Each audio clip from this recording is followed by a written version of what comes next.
పెళ్లితో శుభకాలు పడిపోతుందా? పడదే, మొదలవుతుంది కథ. కథ అప్పుడే ప్రారంభం. పెళ్లి కావాలనే కదా మ్యూజిక్ స్టార్ట్ అయ్యేది, ఏనా కదా? మరి తర్వాత జీవితం అంతా ఏ తత్వజ్ఞానంతో, ఏ ఆత్మజ్ఞానంతో జీవించాలో మనం ఆ నడక నేర్చుకోవాలి. ఆ పరివర్తన. మానవ జీవితం అంతా 2 మాటల్లో ఉందట. ఏమిటండి అది? ప్రవర్తన, పరివర్తన. అర్థమేనండి? మా గురువు గారు భగవాన్ సత్సాయి బాబా గారి దగ్గరికి వెళితే 2 మాటలు చెప్పారు. ఏమండి, జ్ఞానం అంటే ఏమిటి? గురువు గారి దగ్గరికి వెళ్తే ఎవరైనా ఏమడుగుతారు? జ్ఞానం అంటే ఏంటంటే ఎలా పొందాలి ఆ జ్ఞానాన్ని? అంతేగా. మీరందరూ గురువు గారి దగ్గరకు వచ్చి ఏం పట్టుకెళ్తారు? ఎవరంటే వారు గురువు గారేనా? అంతేనా కదా? ఇంకా గురువుగా ఒప్పుకోలేదా? ఒప్పుకున్నారా? భజన పాడారంటే ఒప్పుకున్నట్టే. శుభలేఖ పుచ్చుకున్నారంటే పెళ్లికి వచ్చినట్టే. వస్తామనేగా శుభలేఖ పుచ్చుకున్నాం, అంతేనా కాదా? గురువు గారి దగ్గరికి వెళ్ళాం, వెళ్ళి ఏం పొందాం? జ్ఞానమే. గురువు గారు ఇచ్చేది జ్ఞానమే, ఇంకేం ఇవ్వడానికి ఏమి లేదు. నాకు విభూతి ఇచ్చారండి, అక్షతలు ఇచ్చారండి, చాక్లెట్ ఇచ్చారండి, లడ్డు పెట్టారండి, లేదంటే చీర ఇచ్చారండి, లేదంటే మేడం వెలు చేశారండి, చేతికి వాచి పెట్టారు. అవన్నీ రిటర్న్ గిఫ్ట్. అవన్నీ ఏమిటండి? బయటకు వెళ్తే ఇచ్చే రిటర్న్ గిఫ్ట్. రిటర్న్ గిఫ్ట్ ఎంతసేపు ఉండదండి, అంతేనా కాదా? అందుకని భగవాన్ బాబా వారి దగ్గరికి వెళ్తే ఏం పొందాలి మనం? జ్ఞానం. అత్యంత ప్రధానం ఏమిటంటే గురువు గారి దగ్గర జ్ఞానం. నేను స్వామివారికి కవర్ ఇచ్చానండి, మా అమ్మాయి పెళ్లి చేయమని. వెళ్ళి రాగానే పెళ్లి సంబంధం కుదిరిందండి, పెళ్లి చేసేది. ఇదేమిటిది? Return gift. ఇవన్నీ ఏమిటివి? రిటర్న్ గిఫ్ట్ లాంటివి. మీరు మీ అమ్మాయి పెళ్లికి వస్తే ఏం చేస్తారు?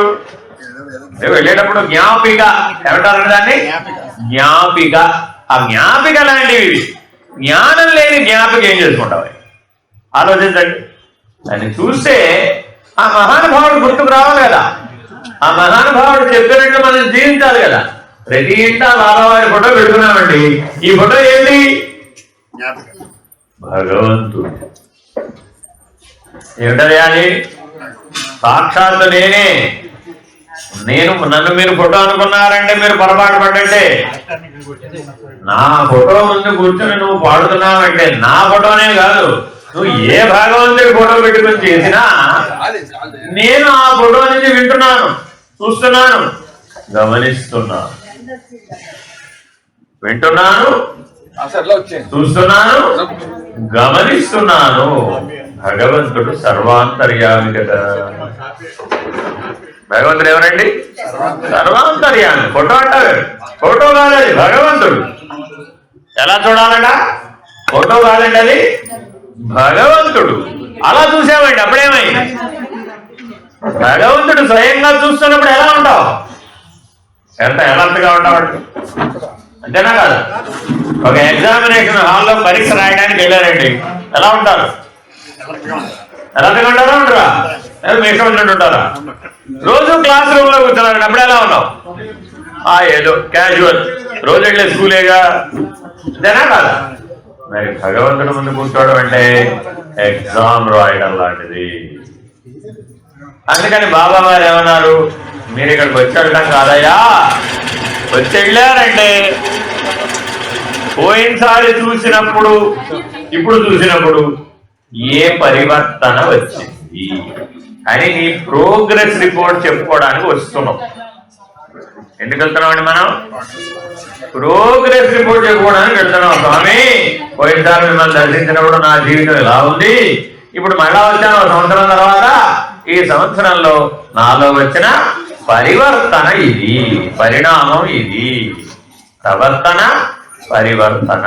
ప్రోగ్రెస్ రిపోర్ట్ అంటే అది. అర్థమైందండి? ఆ జ్ఞానం అనగా ఏమి? ఇప్పుడు చెప్పండి ఎవరైనా సరే. అమ్మా కాసేపు ఫోన్లన్నీ కట్టేసుకోండి, లేకపోతే అన్ని పాటలు వస్తూ ఉంటాయి అప్పుడు. బాగా గుర్తుపెట్టుకోవాలండి. జ్ఞానం అంటే ఏంటి? జ్ఞానం అంటే ఏంటి? పరివర్తన. ఎలా వస్తుంది అది? ఎలా వస్తుంది పరివర్తన? గుర్తించి వర్తించాలి. ఈ 2 మాటలు బాగా పట్టుకోండి. ఏం చెప్పారండి బాబా వారు? గుర్తించి వర్తించు, జ్ఞానం వచ్చేస్తుంది అంతే. మీరు మీ అమ్మాయికి వంకాయ కూర నేర్పాలండి, ఏం చేయాలి? నేర్పారా నేర్పలేదా? మీరు మీ అమ్మ దగ్గర నేర్చుకున్నారా నేర్చుకోలేదా? ఎలా నేర్పారు? అది చూసి నేర్చుకో. వంకాయ కూర పెద్ద బ్రహ్మవిద్య ఏమిటి? నేను చదువుతా చూడు వంకాయలు, ఇగో నువ్వు కూడా తీసుకో అని దగ్గర కూర్చోబెట్టుకుని నువ్వు చేస్తూ చేయించావు. ఎన్నిసార్లు నేర్పితే వచ్చేసింది? ఓసారి చాలు. తెలివైన వాడు ఓసారి నేర్చుకున్నాడండి, వచ్చేసినట్టేగా. ఇప్పుడు వంకాయ కూరకు పెద్ద బ్రహ్మ విద్య ఏమిటమ్మా అంటావా లేదా? లేదండి, 10 ఏళ్ళు కష్టపడితే కానీ వంకాయ కూర రాదు అన్నారనుకోండి, ఎవరైనా నేర్చుకుంటారా? అందుకని ఆత్మజ్ఞానం ఎంత సులభమయ్యా, వంకాయ కూర వండినంత సులభం. కానీ మానవులందరూ ఏమనుకుంటున్నారు? అబ్బో ఎక్కడ అందుకుంటామండి బాబు, బ్రహ్మజ్ఞానం ఆత్మజ్ఞానం అంటే సామాన్యం ఏంటండి? బాబావారు అవతరించడం వలన అది ఎంత సులభమైపోయిందయ్యా అంటే, ఒక తల్లి తన కూతురికి వంకాయ కూర నేర్పడం ఎంత సులభమో అంత సులభం అయిపోయింది ఆత్మజ్ఞానాన్ని నేర్చుకోవడం. అది సద్గురువు అవతరించడం వలన మనకు కలిగినటువంటి ప్రయోజనం. ఒక అవతార పురుషుడు, ఒక సద్గురువు యొక్క ఆశ్రయం దొరికితే ఎన్నో వందల వేల సంవత్సరాలు తపస్సు చేసి పొందగలిగినటువంటి ఆత్మజ్ఞానాన్ని, బ్రహ్మజ్ఞానాన్ని కేవలం వంకాయ కూర నేర్చుకున్నట్టుగా నేర్చుకుంటే వచ్చేసేటటువంటి సులభ స్థాయికి తగ్గిపోయింది. ఇప్పుడు మరి ఉపయోగమేనా కాదు? మరి ఇన్నిసార్లు వెళ్ళాం కదా, వంకాయ కూర వచ్చినట్టారు రాలేదు?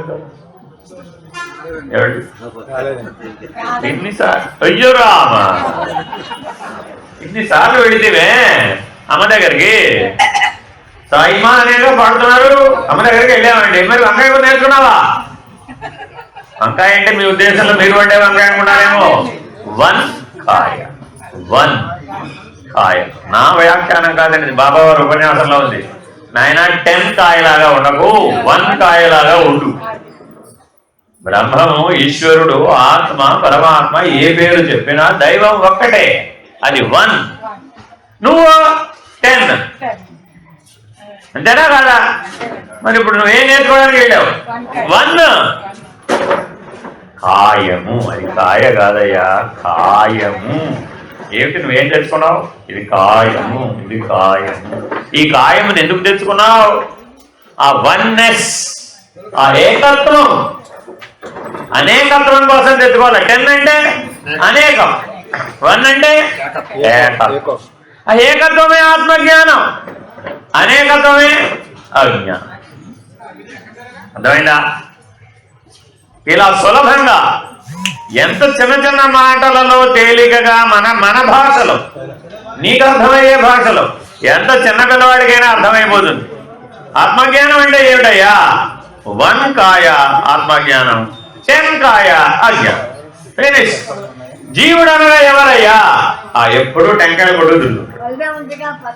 మనం అందరం దేని పట్టు తిరుగుతున్నప్పుడు టెంకాయ. ఏమిటయ్యా టెంకాయ? కొడితే ఒకటే అయింది, అంతేనా కదా?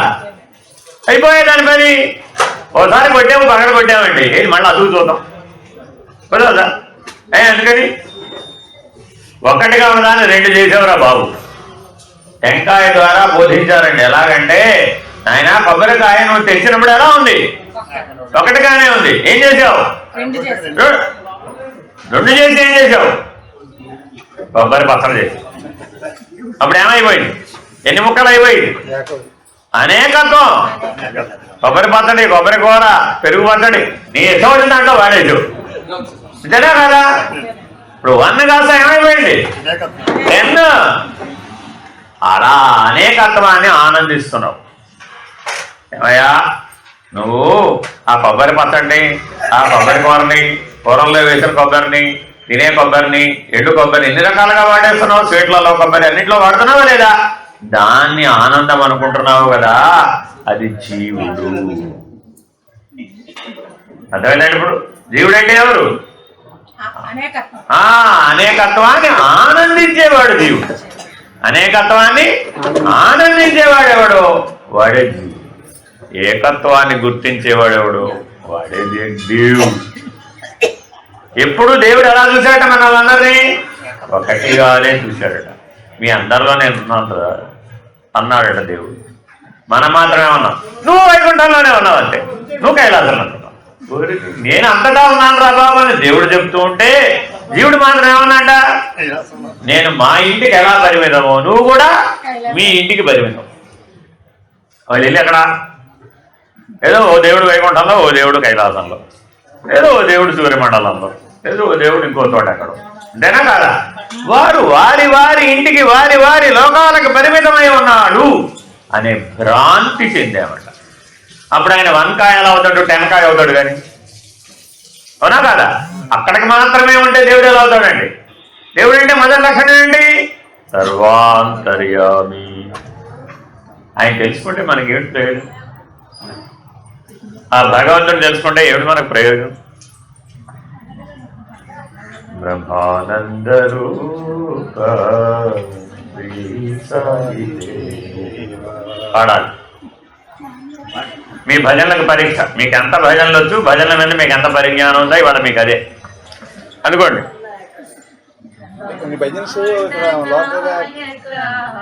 బ్రహ్మా నేనే భజన పాడానో అదే పాడాలి. బ్రహ్మానంద రూప శ్రీ సాయి దేవ. అదిగోండి, బ్రహ్మానంద రూప శ్రీ సాయి దేవ. విహార ఆనంద చంద బృంద విహార ఆనంద చంద ఆనంద రూప శ్రీ సాయి దేవ. బ్రహ్మానంద రూప శ్రీ సాయి దేవ. నిత్యానంద ఆత్మానంద కేశవ గోవింద. నిత్యానంద ఆత్మానంద కేశవ గోవింద. నిత్యానంద ఆత్మానంద కేశవ గోవింద. నిత్యానంద ఆత్మానంద కేశవ గోవింద. గోవింద గోపాల జయ ఆనంద ముకుంద. గోవింద గోపాల జయ ఆనంద ముకుంద. గోవింద గోపాల జయ ఆనంద ముకుంద.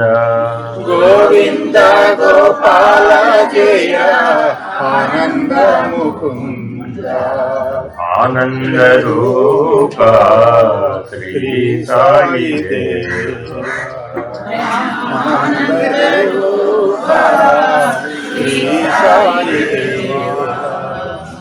విహార ఆనంద చంద బృంద విహార ఆనంద చంద.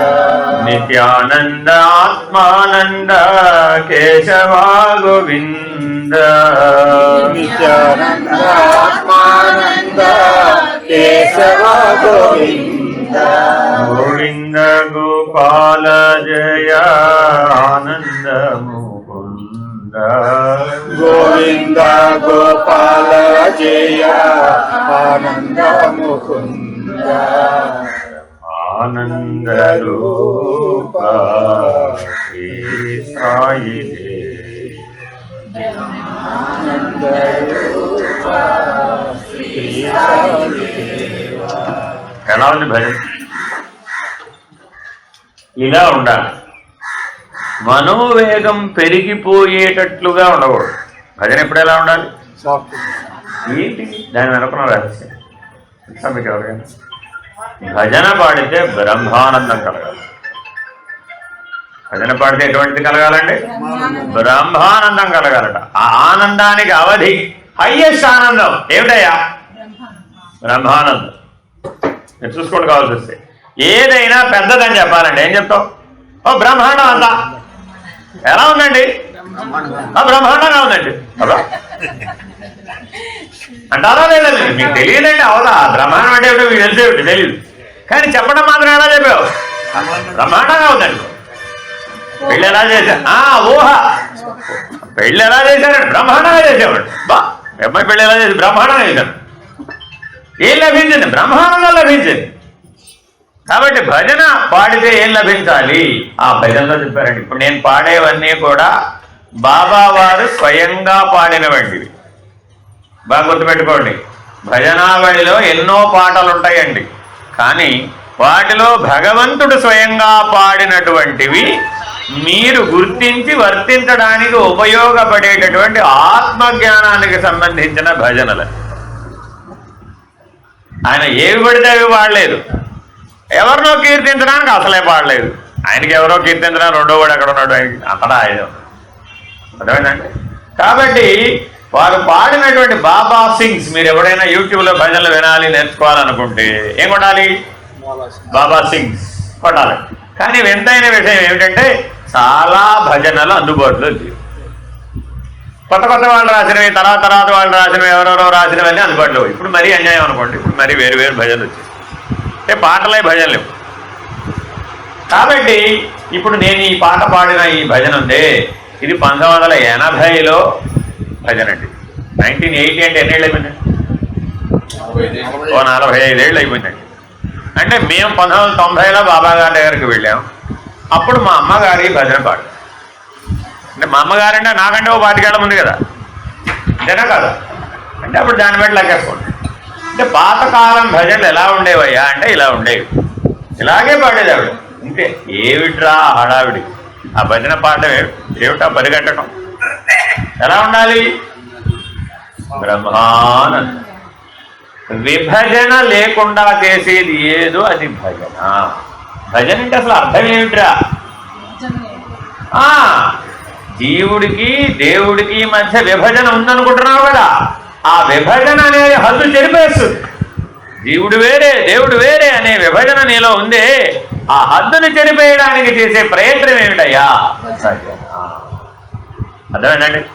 కాబట్టి భజన పాడితే ఏం లభించాలి? బ్రహ్మానందం. ఏమండి మీరు ఎవరినో గురువు గారు స్వామి స్వామి స్వామి అని వెంటబడుతున్నారు కదా, ఏమిటి ఆయన అనుభవం? మీరు ఎవరి దగ్గరికైనా వెళ్ళారండి, ఓ లాయర్ గారి దగ్గరికి వెళ్ళారు అనుకోండి, ఏమంటారు? బాగా అనుభవం ఉన్నవాడండి. ఓ డాక్టర్ గారి దగ్గరికి వెళ్ళారు అనుకోండి, ఏమంటారు? అది సీనియర్ రెడ్డి బాబు, ఆయన ధన్వంతరి, సాక్షాత్ అమర ధన్వంతరి, అనుభవజ్ఞుడు, జూనియర్ డాక్టర్ అనుకున్నామండి అంటారా లేదా? కాబట్టి మనం ప్రతి ఒక్క చోట ఎవరిని వెతుకుతున్నాం? అనుభవజ్ఞుడైనటువంటి వాడిని వెతుకుతున్నాం. గురువుని ఎవరైనా వెతకాలి? గురువు కూడా ఎటువంటి వాడే ఉండాలి, అనుభవజ్ఞుడే అయి ఉండాలి. అర్జెంటుగా 10th క్లాస్ పాస్ అయి వచ్చిన వాడిని ఇప్పుడు మీరు గురువుగా పెట్టుకున్నారు అనుకోండి, ఏం చేస్తాడు? మీకేమో 60 ఏళ్ళండి, మీరు 15 ఏళ్ళ అబ్బాయిని గురువుగా పెట్టుకున్నారండి, ఏమవుతుందంటారా? కుదరదా? అయ్యో, మరి 15 ఏళ్ళు బాబా గారిని పెట్టుకున్నారే. వారు నేను సాయిబాబాని ప్రకటించి మానస భజనే గురిచరణ ఎన్ని సంవత్సరాలకు పాడారేమిటి? 15 క్లాస్ 15వ సంవత్సరంలో పాడారు. మరి విన్నవాడు పాడినవాడు అన్నారు ఎవరేమిటి? కరణం సుబ్బమ్మ గారు అందరూ 60 ఏళ్ళ బ్యాచ్, అవునా కాదా? మరి 60 ఏళ్ళ వాడికి 15 ఏళ్ళ అబ్బాయి ఎలా కుదిరేటండి? That's important. వయసు కాదు, వృత్తి కాదు, వ్యాపారం కాదు, అనుభవ జ్ఞానమే జ్ఞానం. Very very important. Please underline. Doctor గారి వయసు ఎంతో చూడకూడదు. తల పండిందా లేదా అనేది ప్రశ్న కాదట, తలపులు పండినయ్యా. ఇది బాబావారి వాక్యం అండి. తలలు పండటం చూస్తున్నామా, తలపులు పండటం చూస్తున్నామా? తలపులు పండితే గురువు గారు, తల పండితే వృద్ధుడు. ఆయనేమో జ్ఞాన వృద్ధుడు, ఈయనేమో వయోవృద్ధుడు. వృద్ధత్వం ఎక్కడక్కడ కామనే, కానీ ఆయన ఎవరు? జ్ఞాన వృద్ధుడు. ఈయనెవరు? వయోవృద్ధుడు. తిరిగి ఉదాహరణ చెప్పారు బాబావారు. అష్టావక్ర మునీంద్రుడు తండ్రి యొక్క దోషాలను గర్భస్థ శిశువుగా ఉండి చదివేశాడు. ఇంకా పుట్టలే. పుట్టక ముందు తల్లి గర్భంలో 7వ నెలంత వయసే ఉందట. తండ్రి గారు సుస్వరంగా వేళ చదువుకుంటున్నాడు.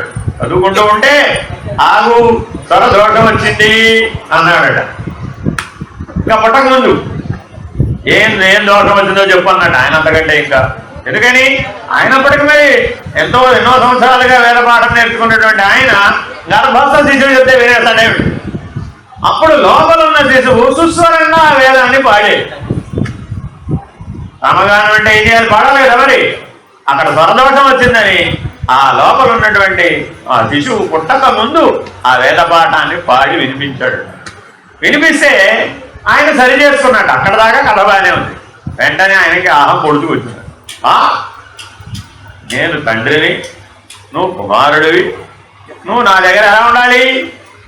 అణిగి మణిగి వినయ విధేయాలతో ఉండవలసిన వాడివి, నా తప్పులు వెళ్తావా? అది కూడా పుట్టక ముందు.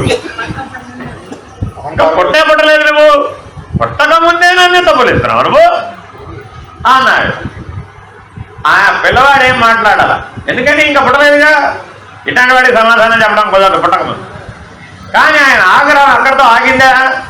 ఆగలే. ఆగ్రహం కట్టలు తెచ్చుకుంది. నువ్వు అధర్మాచరణ చేసావు కాబట్టి, తండ్రి యొక్క దోషాన్ని ఎంచావు కాబట్టి నువ్వు అష్టావకుడు అయిపోవుగాక, 8 వంకరలతో పుట్టుగాక అని గర్భస్థ శిశువుని స్వయంగా తండ్రి శపించాడు. 7వ నెల అప్పటి వరకు బాగా నాడు వెళ్ళాడు. 8 వంకరలు తిరిగిపోయి పుట్టాడు. అంటే మానవుడి యొక్క మంత్రబలం ఎంత? సరిగ్గా ఉన్నదాన్ని వంకర్లు అయ్యేట్టు చేయవచ్చు, వంకర్లుగా ఉన్నదాని యొక్క వంకర్లు తీయవచ్చు. నీ మనోబలం, నీ మంత్రబలం, నీ సాధనా బలం అంత విలువైనటు అని చెప్తూ అవి భజనలు కావు, మంత్రాలు. ఎలాగండి అని అడిగారు. ఎలాగండి అంటే, ఏమండి మంత్రాలన్నీ ఏ అక్షరాలతో రాయబడ్డాయి? ఆ నుంచి క్ష వరకు ఉన్నటువంటి 56 అక్షరాలతోనే మంత్రాలు రాయబడ్డాయి కదా. మనం కూడా భజనలో ఏం వాడుతున్నాం? ఆ నుంచి క్ష వరకు ఉన్న అక్షరాలేగా. అక్కడ మంత్రం అయితే ఇక్కడ ఎందుకు కాదు? కానీ మనం అది మంత్రం అని అనుకుని పాడుతున్నావా? గుళ్ళోకి వెళ్తే పూజారి గారు చదివేదే మంత్రం అనుకుంటున్నావు, పురోహితుడు చదివేదే మంత్రం అనుకుంటున్నావు. కానీ మరి బాబాగారు అలా చెప్పలేదు. ఏం చెప్పారు? రేనైనా ఆ అక్షరాలతోనే కదా. ఈ భజనను మంత్రంగా వాడటం నువ్వు నేర్చుకో. ఏం నేర్చుకోవాలండి ఇప్పుడు? భజనని మంత్రాలుగా వాడటం నేర్చు. ఎలా వాడచ్చండి? వీలవుతుందంటారా? వీలదు. అనుభవజ్ఞుడైన వాడు చెప్పాడండి బాబు. ఏం సామాన్య మానవుడు చెప్పలేదు అక్కడ. అంతేనా కదా? ఎందుకని? ఆయన నిత్యానంద స్వరూపుడు, ఆత్మానంద స్వరూపుడు, బ్రహ్మానంద స్వరూపుడు. ఆ భజనలో ఆయన యొక్క స్థితి అంతా వర్ణన ఉందండి. బ్రహ్మానంద రూప శ్రీ సాయి బృంద విహార. బృందం అంటే ఏంటండి? బృంద విహార అంటే 10 మంది ఉంటే బృందం. తులసి కోటని బృందావనం అని అంటారు. అంతేనా కదా? మధురలో బృందావనం అంటే, మధుర బృందావనం ఉందా లేదా? అక్కడ బృందావనం అంటే ఏంటి తెలుసా మీకు ఎవరికైనా? వెళ్ళొచ్చారు ఎప్పుడన్నా బృందావనానికి? ఏం తెలిసింది? రామ రామ అంటే స్థూల దృష్టితో తెలుసుకునేది సత్యం కాదు. సాక్షాత్తు ఆ గోకులమే నేల మీదకు దిగి వస్తే అది బృందావనమై. బృందావనం అంటే ఏమిటయ్యా అంటే 14 లోకాలలో ఒక గోలోకమని ఒక లోకం ఉంది. అక్కడ ఉంటాడు పరమాత్మ ఎప్పుడూ కూడా. ఆ పరమాత్మ స్వయంగా భూమి మీదకి తన లోకంతో సహా దిగి వచ్చాట. అది బృందావనం అంటే. బృందావనంలో ఉన్నటువంటి ప్రతి మట్టి రేణువు ఒక మహర్షితో సమానం. అందుకని బృందావనం వెళ్ళిన వాళ్ళు గుప్పెడు మట్టి తెచ్చుకుంటారు. తెలుసా మీకు? తెలియదు. మీకు తెలుసుకోవాల్సిన ఇలాంటి ఎన్నో రహస్యాలు భారతదేశంలో ఉన్నాయి. బృందావనం వెళితే ఏం అక్కర్లేదండి, ఒక గుప్పెడు మట్టి తెచ్చుకోండి. అదేంటండి? దాన్ని గోపీ చందనం అంట. గోపీ చందనం అంటే మామూలు గంధం నుంచి తీసింది కాదు. అది బృందావనంలో ఒక గుప్పెడు మట్టి తెచ్చి దానికి గంధాన్ని కలిపి గోపీ చందనం తయారు చేస్తారు. అందులో గంధం పాలు 10%, మట్టి పాలు 10%, 90%. ఎందుకని? పరమాత్మ పాదస్పర్శకు నోచుకున్నటువంటి పాదరేణు, ఆయన యొక్క శక్తి, ఆయన యొక్క జ్ఞానం, ఆయన యొక్క సామర్థ్యం ఆ మట్టిలో నిండి నిబిడీకృతమై ఉంది. ఇప్పుడే ఇందాక లోపల మీ గురువు గారి శయనం పాన్పు చూపెట్టారు. దాని మీద అలా చేయి పెడితే మీకు ఎప్పటికీ వైబ్రేషన్ తెలుస్తుందండి. మీకు తెలుసుకోగలిగిన శక్తి ఉంటే. ఆయన ఎప్పుడో వెళ్ళిపోయారు అనుకోకర్లా, ఆయన శక్తి అక్కడ ఉంది. అందుకే గురుపీఠాలకు విలువ, ఆశ్రమాలకు విలువ. ఆలయాలకు విలువ. అక్కడ వారి శక్తిని నిక్షేపం చేస్తారు. మనం వెళ్ళి ముట్టుకున్నామండి, ఆ పరిసర ప్రాంతాలకు వెళ్ళాం, అప్పుడు మనలో ఆ శక్తి ప్రవేశిస్తుంది. పదార్థ స్థాయి నుంచి మనం శక్తి స్థాయికి లేవనెత్తబడతాం. అందుకని బాబావారు పుట్టపర్తి ఎందుకు రమ్మన్నారయ్యా అంటే, మీరు మీ ఇంట్లో ఉంటే ఎలాగో డిశ్చార్జ్ అయిపోతారు కదా. ఇంట్లో ఉంటే ఏమిటి, అంతా ఖర్చు పెట్టడమే పని, డిశ్చార్జ్ అంతేనా కదా. మరి ఛార్జింగ్ చేసేది పుట్టపర్తి వెళ్ళి ఛార్జ్ చేసుకోవాలి. మళ్ళీ ఛార్జ్ అయిపోతే ఏం చేయాలి, మళ్ళీ లోకంలోకి రావాలి, మళ్ళీ ప్రపంచంలోకి రావాలి. కాబట్టి సేవ బాగా చేయండి బంగారు, నువ్వు ఛార్జ్ అవుతావు. సేవ అంటే ఏమిటండి, ఛార్జింగ్ యువర్ సెల్ఫ్. డిశ్చార్జ్ అయిపోయిన బ్యాటరీ మళ్ళీ పనిచేసేట్టుగా చేయడమే సేవ. అదేనండి బయట చేసేది ఏంటండి ఇది. మరి లోపల ఛార్జింగ్ లోపల వాళ్ళంటారా బయట వాళ్ళంటారా? లోపల అయితేనే కదా బయట చేసేది. లోపల చేసేది భజన, బయట చేసేది సేవ. ఎంత గొప్పగా మానవ జీవితానికి రెండు సులభ మార్గాలను అందించారండి. నీలో ఉన్న దివ్యత్వాన్ని మేల్కొల్పాలంటే, ఆ దివ్యత్వంతో నువ్వు ఛార్జ్ అవ్వాలి అంటే లోపల భజన చేస్తూ ఉండు, బయట సేవ చేస్తూ. మీరు మీ ఇంట్లో పనిచేస్తున్నారండి, ఏం చేయాలి? ఆనందరూప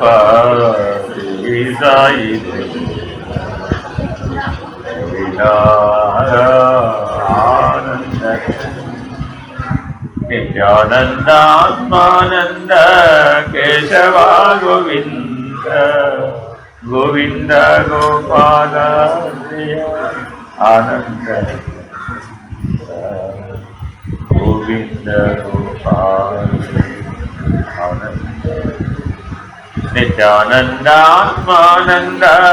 కేశవ గోవింద గోవింద గోపాల జయ ఆనంద. అప్పుడు మీలో ఏం మేలుకోండి, దివ్యత్వం. లోపల ఎవరు? ఇప్పుడు దైవానివి, దేవుడు. బయట జీవుడు. జీవులకి ఏం కావాలి? సేవ. జీవులకి ఏం చేయాలండి? సేవ. దేవుడికి ఏం చేయాలి? దివ్యత్వం. నీకు నాకు భేదం లేదు.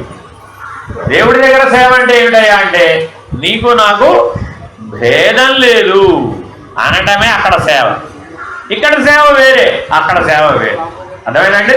కాబట్టి చాలా జాగ్రత్తగా లోపల ఇలా ఎవరైతే భజన ద్వారా నిరంతరాయంగా 24 గంటలు భజన అనే దాని మీద మీ మనోబుద్ధులని కనుక నిర్ణయంగా పెట్టుకుంటారో అప్పుడు ఏమవుతుంది?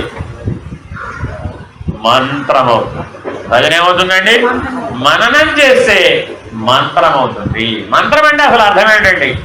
మననాత్రాయతే ఇది మంత్ర. కాబట్టి ఏది మననం చేస్తే అది మంత్రం అవుతుంది. ఈ భజన ఇలా మననం చేస్తానండి అంతే. మీకు ఉదాహరణ చెప్తాను. నేను భజనలు ఎలా నేర్చుకున్నాను. నేను 17 ఏళ్ళకి నాకు ఉద్యోగం వచ్చింది. ఎక్కడో ఆదిలాబాద్ జిల్లాలో బొగ్గు గనుల్లో సంగరణి కాలనీస్లో ఉద్యోగం వచ్చింది. సరే వెళ్ళాను, జాయిన్ అయ్యాను. అప్పటికింకా ఇంత పరిణామం లేదు, అంత పరివర్తన లేదు. సరే ఏదో బాబువారి సెంటర్ ఉందండి, ఇలాగే రమ్మన్నారు, వెళ్ళాను. సరే 18 ఏళ్ళు 15 ఏళ్ళు అప్పుడు పిల్లాడి కింద లెక్కగా. అప్పుడు నరసమాంబ గారని ఇగో ఈ వయసు ఆవిడ ఆవిడ ఇప్పుడుమ్మా మీకు ఇప్పుడు 60-70 ఉన్నాయా? 60 సుమారు. మీకెంతటేమా? ఆవిడ కంటే సుమారు 60-70 ఉండేది. ఆవిడ పాపం సెంటర్కి వెళ్ళలేకపోయేది, నడిచి వెళ్ళలేదు కదా, పెద్దవాళ్ళు కదా. నాయన సాయం చేస్తావా? అలాగే చేస్తానమ్మా. అప్పట్లో కార్యక్రమం ఉండేది వరుసగా. ఇప్పుడు ఎలా అయితే 40 రోజుల భజనలు 100 రోజుల భజనలు అంటున్నారో అప్పుడు కూడా ఒక కార్యక్రమం ఇచ్చారు. అలా ఒక 3 నెలలు 100 రోజుల పాటు అప్పుడు కూడా ఒక కార్యక్రమం ఇచ్చి రోజు భజన చేయండి అని చెప్పారు. అప్పుడు బాబావారు అన్నారు కదా, 1987 విషయం ఇది. అప్పుడు మరి నన్ను రోజు కాస్త సెంటర్కి తీసుకెళ్ళి ఇంటి దగ్గర దిగబెడతావా నాయన? ఏం భాగ్యం అమ్మా అది, బయట చేతులు నేను మోసుకెళ్ళాలేమిటి? అలాగే రా, ఎక్కించుకెళ్తాను. ఆవిడ భజన బాగా పాడేయంటే, సంగీతం బాగా వచ్చేవాడికి బాగా భజనలు పాడతారు. నోట్లోనే ఎప్పుడూ భజనలు తిరుగుతూ ఉంటాయి అన్నమాట. అప్పటికి ఆవిడ ఆల్రెడీ 25 ఏళ్ళ నుంచి బాబావారి దగ్గర ఉన్నారు. అధికారి బాబావారి దగ్గర ఉన్నారు, భజనలు పాడతారండి. ఇక ఆలోచించుకోండి ఆవిడకి ఎన్ని వేల భజనలు వచ్చు, ఎన్ని కీర్తనలు వచ్చు, అన్నమాచార కీర్తనలు ఇచ్చాడు అన్నీ ఆవిడకి బాగా వచ్చు, కేవలాది కీర్తనలు బాగా. సరే నేనేం చేశాను, నాకేమి పట్టకొస్తే అర్థం కాదు, మన ఏం తెలియదుగా జనపిల్లవాడు. సరే అమ్మా నాకు పని చేయి, అందరూ భజనలు పాడుతున్నారు, నాకు ఒక్క భజన కూడా రాదమ్మా, నాకు కొద్దిగా భజన నేర్పుతావా? దానిదేం భాగ్యం అయినా ఎంత పదికో నేర్పా, నీకు కూడా నేర్పుతాను. సరే ఎలా నేర్పుతావు? మరి నేనేమో రోజంతా పగలంతా ఉద్యోగం చేసి రావాలి, ఇక రాత్రి కూడా కుదరదు, ఎలా నీ దగ్గర నేర్చుకోమంటావు? ఏముంది నాన్న, నువ్వు నన్ను దించుతావు కదా సెంటర్కి, అప్పుడు చెప్తా నీకు భజన. నువ్వు తిరిగి వచ్చేటప్పుడు మళ్ళీ అప్పుడు చెప్పేసాయి. వెళ్ళి దించేటప్పుడేమో నేర్పేస్తారు, మళ్ళీ ఆవిడ ఇంటి దగ్గర దించేసేటప్పుడు అప్పుడు చెప్పేయాలి. నియమం చూడండి, సరదది. అలా అయితే నేర్పుతానన్నా. ఇప్పుడు శ్రద్ధ ఉండాలా వద్దా నేర్చుకోవాలంటే? ఇప్పుడు మామూలుగా అయితే మీరు ఇలా నేర్చుకుంటారా? మీకే ఇలా కండిషన్ పెట్టి నేర్పుతామన్నారండి, నేర్చుకుంటారా? ఎందుకని అంత త్వరగా రావాలి కదా. ముందు వెళ్ళామండి, వెళ్ళిన తర్వాత అక్కడ అన్ని భజనలే కదా, ఈ భజన గుర్తుండద్దు. అదే చెప్పేది మరి. కానీ ఆవిడ నియమం ఏం పెట్టారు నాకు అదంతా తెలియదు. నేను నీకు భజన నేర్పితే నువ్వు మళ్ళీ ఏం చేయాలి? ఇంటి దగ్గర దించేటప్పుడు నువ్వు మళ్ళీ భజన అవసరం. నేను ఎలా పాడానో అలా చెప్పేయాలి అంతే. మళ్ళీ ఊరికే నీ ఇష్టం వచ్చినట్టు పాడితే కుదరదు. ఆవిడ ఎలా పాడారో అలాగే పాడేసేయాలి నువ్వు అంతే. ఆవిడకి సంగీతంలో 50 ఏళ్ళ ఎక్స్పీరియన్స్ ఉంది, ఆవిడ చిన్నప్పటి సంగీతం నేర్చుకున్నాం. మనం పాపాస రాదు. నాకు భగవంతుడు నేర్పడం అంటే పద్ధతిది. సామాన్య మానవులు నేర్పడం వేరు, సాక్షాత్ భగవంతుడు పూనుకున్నాడు నేర్పడానికి. మరి వెనక్కి తగ్గాలా ముందుకెళ్ళాలా? వెనక్కి తగ్గాలా ముందుకెళ్ళాలా? ముందుకే వెళ్ళాలి ఎప్పుడు కూడా. భగవంతుడు అంటుంటే మనకేంటంటే భయం. నేను ఒకటే చెప్పా, ఏమండి భజన ఎవరి గురించి? భగవంతుడి గురించి. నేర్పేవాడు ఎవరు? భగవంతుడు. అంతేనా కదా? నాకేమిటి భయం? నేర్పేవాడు భగవంతుడు అయితే నాకేమిటి భయం? నేను అదే వచ్చేస్తుందంటే నాకేం పర్వాలేదు, అలాగే చెప్పేస్తా బాగున్నానంటే. నేను ఇంతవరకు భజన నేర్పిన వాళ్ళు ఎవరు కూడా నెలకు ఒక భజన నేర్చుకోలేకపోయారు. నువ్వు పొద్దునే తీసుకెళ్ళి గంటలో అనుకోచేస్తే గంటలో చెప్పేస్తావా? నాది ఉందమ్మా, పరమేశ్వరుడు భగవంతుడు కదా, ఆయన శక్తి ఇవ్వాలే కానీ ఏదైనా చేస్తామమ్మా. మనం ఎలా ఉండాలండి? ఏదైనా సాధించగలను, భగవంతుడు అండ ఉండాలే కానీ ఏదైనా సాధించగలను. వాడు భక్తుడు, వాడు శరణాగతి అయిన వాడు. కాబట్టి భగవంతుడు ఏదైనా ఇచ్చేటప్పుడు నువ్వు సమర్థుడు అవునా కాదా, అర్హత ఉందా లేదా, ఇచ్చింది నిలుపుకుంటావా లేదా, ఈ 3 లక్షణాలను చూసిస్తాడు. మీరు భగవంతుడిని ఎన్నైనా కోరవచ్చు, ఆ కోరినవన్నింటిలో అన్నీ లభించినాయా? లభించలేదు. ఎందుకని? వాటిలో ఈ 3 లక్షణాలు లేవు. కాబట్టి ఇవ్వలేదు. ఆయన ఇవ్వగలడు, ఏదైనా ఇవ్వగలడు, కానీ ఏది ఇస్తాడు? 3 లక్షణాలు ఉండాలండి నీకు. ఏమిటా 3 లక్షణాలు? అర్హత, సమర్థత, నిలుపుకోవడం. ఇచ్చింది ఏం చేయాలి? మీరు మీ పిల్లలకు ఆస్తి ఇవ్వడానికి ప్రయత్నిస్తున్నారా లేదా? ఎప్పుడు ఇస్తారు? రేపటికల్లా పోగొట్టేవాడికి ఇస్తారేమిటి? ఓ ₹1 ఇవి కష్టపడి సంపాదించిందండి, నేను జీవితం అంతా సంపాదించాడు. రేపటికల్లా కోటి ఖర్చు చేసేవాడు ఉన్నాడు వాళ్ళ అబ్బాయి. ఇదివరా బాబాయ్ ఇచ్చేస్తానండి, ఓరాయిన వాడికి ఇచ్చే పెద్ద ప్రమాదంలో బాబోయ్, నేను జీవితం అంతా కష్టపడి సంపాదించింది ఓ రోజులోనే పోగొట్టారా బాబు. మరి భగవంతుడు కూడా ఎలా ఆలోచిస్తాడు? మనందరం భగవంతుని బిడ్డలమే కదా. కాబట్టి మనలో ఎప్పుడు భక్తి అంటే ఏమిటి? ఈ 3 లక్షణాలు ఉండాలి. ఇది భక్తి. భగవంతుడిని గురువుగా పెట్టుకోవాలి. భగవంతుడు నేర్పే విధానాన్ని బట్టి మనం నేర్చుకోవాలి. అప్పుడు వస్తుంది జ్ఞానం, లేకపోతే రాదు. కాబట్టి భగవంతుడి దగ్గరికి వెళ్ళినప్పుడు ఏం చేయాలి? గుర్తించాలి, వర్తించాలి. జ్ఞానం అంటే ఏమిటండి? గుర్తించడం, వర్తించడం. ఇలా ప్రారంభమైంది నా జీవితం. గుర్తింపజేశాడు. ఒక ఆవిడ వచ్చింది, నేను ఆవిడ నాకు బంధువు కూడా, దూరపు బంధువు, మా మేనమావ గారికి అత్తగారు ఆవిడ. 3000 భజనలు నేర్చుకున్నానండి. 1 కాదు 2 కాదు, మీ అందరికి ఎన్నొచ్చో నాకు తెలియదు. 3000 భజనలు నేర్చుకున్నాను నేను. దీన్ని బట్టి అర్థం చేసుకోండి, భగవంతుడు నేర్పడం అంటే ఏదో అంటుకునే ఆట వ్యవహారం కాదు, నిన్ను మాస్టర్గా తయారు చేస్తాడు. ఆవిడకు ఒక కోరిక మిగిలిపోయింది, నువ్వు ఒక్కసారి లీడ్ సింగర్గా భజనలో ముందు వరుసలో కూర్చుని పాడాలయ్యా, నువ్వు పాడితే నేను చూడాలి అనేది ఆవిడ. నేను పాడనని, నేను ఎప్పుడు కోరసే, పాడేవాడు చాలామంది ఉన్నారుగా, వాడు పాడతారు, మేము పాడతాం వెనకని. ఇప్పుడు వెనక పాడితే ఏమిటి, ముందు పాడితే ఏమిటి? ముందు పాడే వాళ్ళకి భగవంతుడు అనుగ్రహం ఎక్కువ, వెనక పాడే వాళ్ళకి భగవంతుడు అనుగ్రహం తక్కువ ఉంటుంది. ఏమిటి అక్కడ అలా ఉండదు కదా. సాక్షాత్తు భగవంతుడి మీద దృష్టి పెట్టి పాడుతున్నాం, ముందు వాళ్ళ కోసం పాడుతున్నాం, వెనక వాళ్ళ కోసం పాడుతున్నాం. ఈ మాట ఎందుకు వచ్చిందంటే అఖండ భజనలు ఉండేవండి. ఇప్పట్లాగా మీరు చేసిన విధానంలో ఉండేవి కావు. అప్పుడు 24 గంటల భజన ఉండేది, 24 అవర్స్ పాడాలండి. అసలు 24 గంటలు ఇప్పుడు కూడా ఉన్నాయి, కానీ ఇప్పుడు చేస్తున్న విధానం వేరు, అప్పుడు చేస్తున్న విధానం వేరు, చాలా తేడాలు ఉన్నాయి. అఖండ భజనలు పెడితే 24 గంటలు పాడాలంటే అసలు ఎంత ఓర్పు కావాలి. ముందు పెద్ద చిక్కు ఏమిటంటే ముందు కూర్చున్న వాళ్ళు 2 గంటలకు ఒకసారి మారిపోతుంటారండి, వెనక కూర్చున్న వాళ్ళు మాత్రం పాడారు. ఎందుకంటే మరి వీళ్ళు ఎప్పుడూ పాడలేరు కదా. ముందు కూర్చున్న వాళ్ళు 24 గంటలు పాడాలంటే పాడగలరా? పాడలేరండి. మీకేమయ్యా, వెనకాల పాడేవాళ్ళే కదా, మనం వంట పాడేవాళ్ళే కదా, మీరు కూర్చొని అనేవాడు. నేను చెప్పేవాడిని, ఎంత అదృష్టమో మీకు తెలియడం లేదయ్యా. వాడికి 2 గంటలే సేవ చేసే అవకాశం, మనకి 24 గంటలు సేవ చేసే అవకాశం. ఒక వరుస వెనక కూర్చుంటే 24 గంటల సేవా భాగ్యం దొరుకుతుందయ్యా. ముందు కూర్చుని 2 గంటల సేవా భాగ్యం అడుగుతావే, నాకెందుకయ్యా, నేను 24 గంటలు పడతాను. ఇప్పుడు ఏం చూస్తున్నాం, పైగా 2వ వరుసకు పోటీ లేదు. ఉందా? ఉందమ్మా? ఎంతసేపు వీళ్ళు మైకులు లాక్కుంటూ ఉంటారు చూడండి, నేను పడతానంటే నేను పడతాను, నేను పడతానే. ఓరే నీ గోలపాడు గారు, జీవభావమా బ్రహ్మభావమా? జీవభావం. మరి భజనలు పాడి జీవభావాన్ని మిగుల్చుకుంటే ఏమిటి ప్రయోజనం? ఆ బ్రహ్మానందం ఏం లభించినట్టు? మైక్లో పాడితేనే పాడినట్ట. అప్పుడు అది మంత్రం ఎలా అవుతుంది? మంత్రాలు మైక్లో చదువుతాయి.